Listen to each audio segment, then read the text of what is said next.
जिधर शैतान उधर हो नहीं सकता। ईमान है जिधर शैतान, ईमान है जिधर शैतान उधर हो नहीं सकता। अल्लाह अल्लाह के दुश्मन का उमर हो नहीं सकता। अल्लाह के दुश्मन का उमर हो नहीं सकता।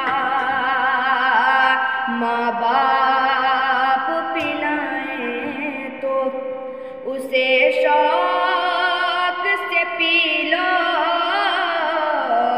माँ बाप पिलाएं तो, माँ बाप पिलाएं तो उसे शौक से पी लो।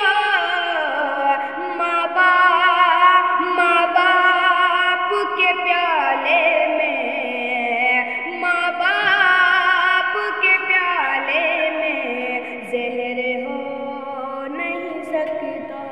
अस्सलाम वालेकुम।